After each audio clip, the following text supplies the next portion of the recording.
Hey guys, Big Rat 310s here again. Sporting different shirt.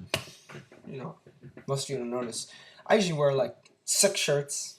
I only have 6 shirts. I wear one each different day. My Sting shirt, my Briscoe Brothers shirt, my Trucker shirt. I don't know if you guys noticed that, but now I actually have a new one. Kinda not. I won't say I'm in a bad mood or even in a disappointing mood. I'm just in an okay mood. I ordered Victory Road. I can admit it. I ordered this pay-per-view. I wanted to support TNA. I wanted to show TNA.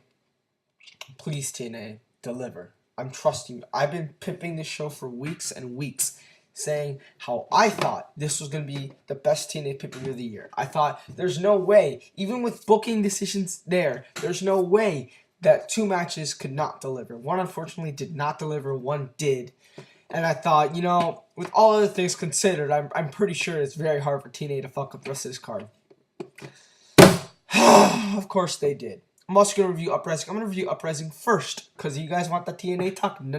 You have to sit through the indie wrestling review. Too damn bad. You already clicked on this review anyway, so doesn't matter. You're stuck here. Uprising. I actually thought this was a great pay-per-view. I differ from most people. Most people think this is very, very good. Not great. Really, it depends. The ratings for the last 3 matches, I've seen multiple variations of. I've seen 3 3/4, I've seen 4, I've seen 3.5.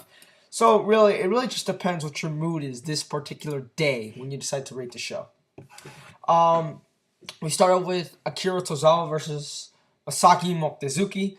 I thought this was a decent match. I wasn't a big fan of it. I like Tozawa. I don't love him. I think he needs a lot of work. And I thought this match just proved it. And Mochizuki, that was very good. I'm a big fan of Mochizuki, especially in DGUSA. So I thought this was a decent match. I actually thought this was the worst match of the night. I only gave it 2 3/4, but moving on. John Moxley, Jimmy Jacobs. I've seen a lot of bad reviews for this match. I like this match a lot, actually. I had a lot of fun with it. I love Jimmy Jacobs in these little 10 to 15 minutes, no DQ, fight without honor matches, because he's very, very good at them. Like, people are saying, it's kind of like Moxley's match with Dreamer. I've heard a lot of people say this. How? This is Dreamer 10 years out of his prime. This is Jimmy Jacobs in his prime and in his specialty. So how is it the same thing? Just because John Moxley's in the ring. And I think John Moxley's a little underrated in the ring. People love him on the mic. They think he has the it factor, but they say he's only okay in the ring. I disagree. I thought this was a fun match. I liked it. I had a lot of fun with it.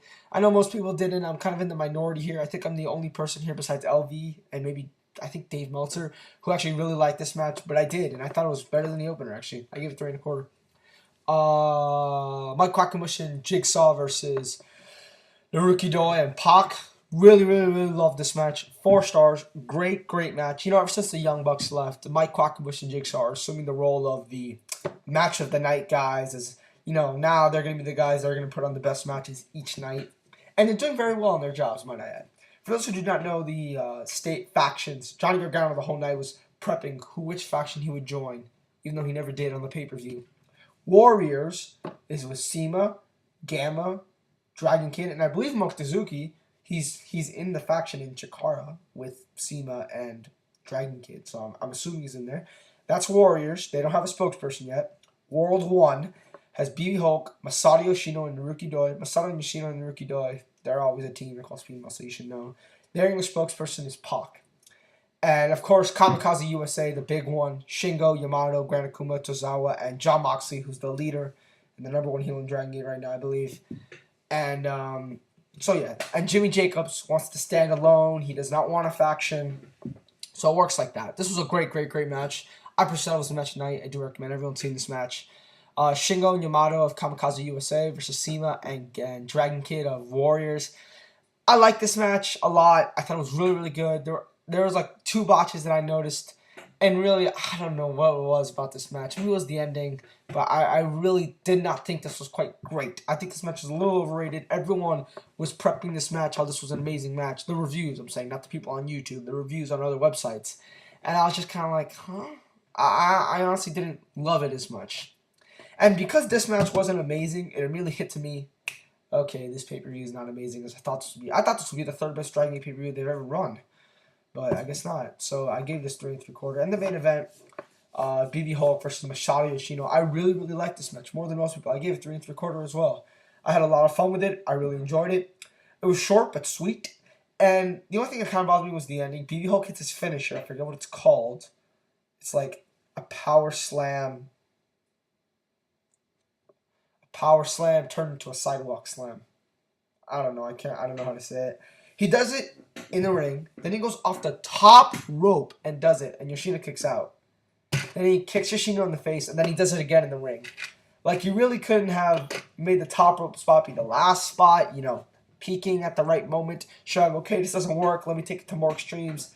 That order was kind of off, but I still really liked the match. 3 3/4. I'm going to give the show an 8. I thought there were 3 really good matches, including one great match, a very good no DQ match, I thought, and a decent opener. You know, I'm giving it an 8 also for the storyline progression. While the storyline progression isn't very good, because Gabe usually isn't very good with these factions, but right now, it's short, it's sweet, it's kept nicely. There's only 3 factions right now. A lot of members. I'll put them in the description box if you don't remember, but it's not that hard to keep track of. So I really liked this show. I thought it was a great show. I would recommend picking it up, ordering it if you can get the channel. Not many people do. Check if you do. Just type in Dragon Gate USA Uprising. It's definitely worth the money. It's only $15, so yeah, definitely go check it out. Victory Road. I ordered this show, and I really, really was hoping TNA would deliver. I was saying, if this pay-per-view is less than a 7, I am never reviewing TNA on YouTube for a long time. It wasn't, so I'm not going to go that far. I'll still do my TNA reviews every month. But, I don't know. This show just could have been so much better.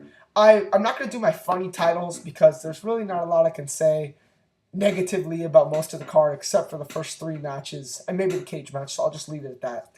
Let's completely fuck up the best gimmick this company's ever created match. The Ultimate X match with Brian Kendrick and Doug Williams.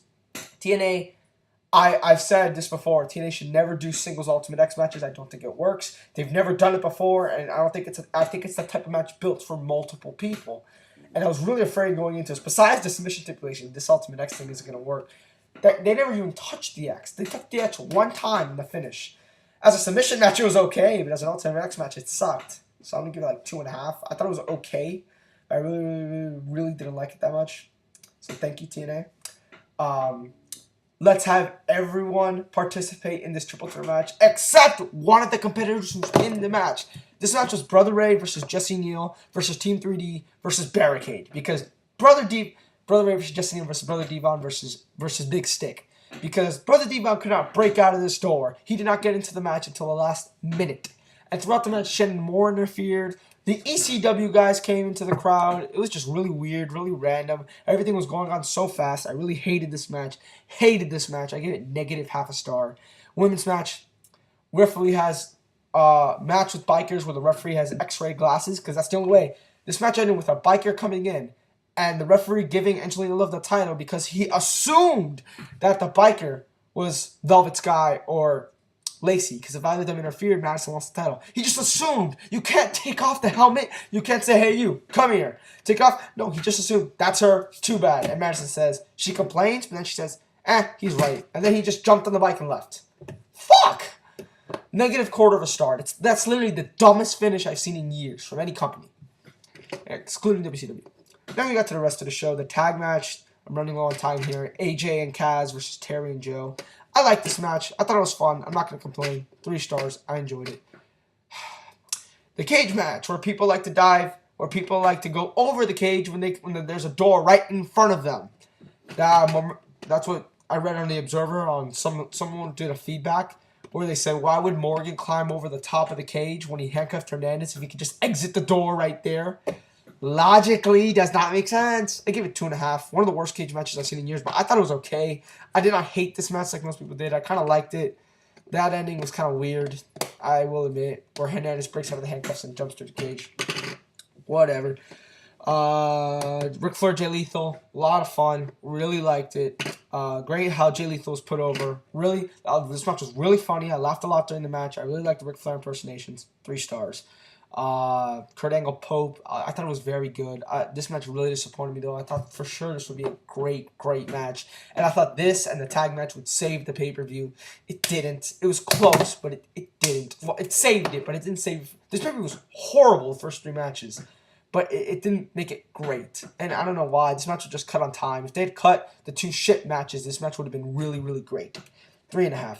Main event, fell flat. Don't want to talk about it. Kind of disappointed. I was kind of bored through it. I didn't even realize the match was over when it was over. 3.25.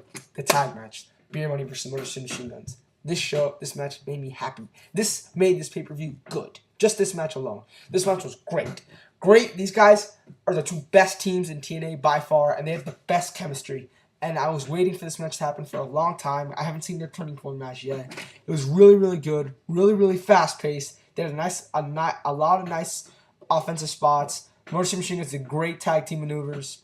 And yes, the Motor City Machine Guns finally won the tag team titles. Honestly, right now in this situation, Beer Money kind of needs it more with the whole Fortune faction. So good job, TNA. The one time you give them the titles when they shouldn't have had them. But I've been waiting for this day for years and years, so I'm not going to complain. They won the titles. I'm happy. I enjoyed it. This put a good taste in my mouth after this pay-per-view. I gave it a 7.25. I'm going to go to 10. I'm out, guys. See ya.